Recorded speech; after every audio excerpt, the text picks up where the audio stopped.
ప్రభుత్వం ప్రతిపక్ష హోదా ఇవ్వకపోయినా ప్రజల పక్షాన పోరాటం చేయాల్సిన అవసరం ఎంతైనా ఉందని వైఎస్ఆర్సీపీ నేతలు పిలుపునిచ్చారు. జగన్మోహన్ రెడ్డి మేనిఫెస్టోను ఒక ఖురాన్, ఒక భగవద్గీత, ఒక బైబిల్లా భావించి తూచా తప్పకుండా హామీలు అమలు చేశారని, జగన్మోహన్ రెడ్డి పాలన చూసి భయపడిన చంద్రబాబు గెలవడం సాధ్యం కాదని భావించారని నేతలన్నారు. అన్నమయ్య జిల్లా రాయచోటిలోని వైఎస్ఆర్సీపీ జిల్లా కార్యాలయం ఆవరణలో రాష్ట్ర ప్రధాన కార్యదర్శి మాజీ ఎమ్మెల్యే శ్రీకాంత్ రెడ్డి అధ్యక్షతన నియోజకవర్గ కార్యవర్గ సమావేశం నిర్వహించారు. ఈ సమావేశానికి ముఖ్య అతిథులుగా జిల్లా అధ్యక్షుడు రాజంపేట ఎమ్మెల్యే అమర్నాథ్ రెడ్డి, జిల్లా పరిశీలకులు కడప మేయర్ సురేష్ బాబులు హాజరై పార్టీ శ్రేణులకు దిశానిర్దేశం చేశారు. సమావేశంలో పార్టీ కార్యకర్తలను ఉద్దేశించి ఎమ్మెల్యే అమర్నాథ్ రెడ్డి, మేయర్ సురేష్ బాబు, మాజీ ఎమ్మెల్యేలు శ్రీకాంత్ రెడ్డి, రమేష్ రెడ్డి, జడ్పీ మాజీ చైర్మన్ సుగవాసి బాలసుబ్రహ్మణ్యంలు ప్రసంగించారు. ఈరోజు జగన్మోహన్ రెడ్డి గారి ఆదేశాల మేరకు రాయచోట్లో బాబు షూరిటీ మోసం గ్యారంటీ ఈ కార్యక్రమం అంటే చంద్రబాబు నాయుడు గారు ఎంత మోసగారంటే అనునిత్యం ఊసరు విల్లుల మాదిరి ఆయన రంగులు మార్చుకుంటూ పోయే ఒక నైజం ఉన్న వ్యక్తి ఆయన. ఇటీవల కాలంలో నేను ఆయన చూసా, ఒక మాట మాట్లాడినాడు. నేను మహాత్మా గాంధీ, అంబేద్కర్ గారు ముగ్గురు పేద కుటుంబాల్లో పుట్టిన వాళ్ళము అని. అయ్యా చంద్రబాబు నాయుడు గారు, మీరు పేద కుటుంబంలో పుట్టారో లేదో తెలియదు, కానీ మీకు ఇప్పుడున్న 70,000 కోట్ల వ్యాపార సామ్రాజ్యం ఆ మహానుభావుడు పూజ్య బాపూజీకి లేదు, ఆయన కుటుంబ సభ్యులకు లేదు, అంబేద్కర్ గారికి లేదు, ఆయన వారసులు ఎవరు రాజకీయాల్లో లేరు. మీ అంత ఊసరు వెళ్ళి రాజకీయాలు చేసే రాజకీయ నాయకుడు ఈ దేశంలో ఇంకెవరు ఉండరు.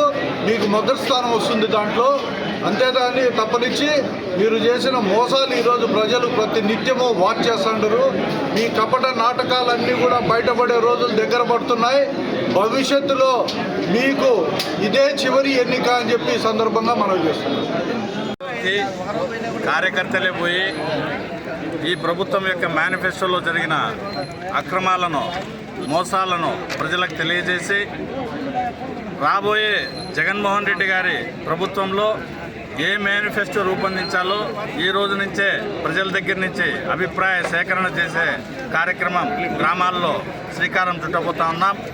దానికి వైఎస్ఆర్ కాంగ్రెస్ పార్టీ కార్యకర్తలంతా కార్యోన్ముఖులై గ్రామాల్లో పర్యటించి జరుగుతూ ఉండే మోసాలన్నింటినీ వివరించి వాళ్ళు తీసుకునే ఫీడ్బ్యాకే రేపు పొద్దున మేము రూపొందించబోయే మేనిఫెస్టో అవుతుంది. ప్రజా మేనిఫెస్టో మేము ఈరోజు ప్రజల దగ్గర నుంచి తీసుకునే అభిప్రాయాలను బేస్ చేసుకొని మేము రూపొందించబోతా ఉన్నాం.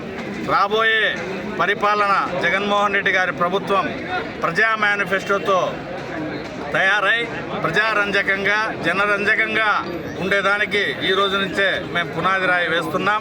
కార్యకర్తలతో కలిసి గ్రామాల్లోకి పోతున్నామని చెప్పి ఈ సందర్భంగా అందరికీ సవినయంగా తెలియజేస్తున్నాం. రాష్ట్ర వ్యాప్తంగా జగన్మోహన్ రెడ్డి గారి పిలుపు మేరకు ఏదైతే బాబు షూరిటీ మోసం గ్యారంటీ అన్నటువంటిది జరిగిందో దాన్ని ప్రజలకు వివరించేటువంటి కార్యక్రమం జరిగింది. ఈరోజు రాయచోటి నియోజకవర్గ వ్యాప్తంగా మండల కమిటీలు, అలాగే అనుబంధ విభాగాలకు సంబంధించిన అధ్యక్షులంతా నియమించడం జరిగింది. వాళ్ళందరితో సమావేశం ఏర్పాటు చేసుకుంటాం. రాబో వారం 10 రోజులలో మండలాలకు వెళ్తాం, తర్వాత గ్రామీణ ప్రాంతానికి వెళ్తాం.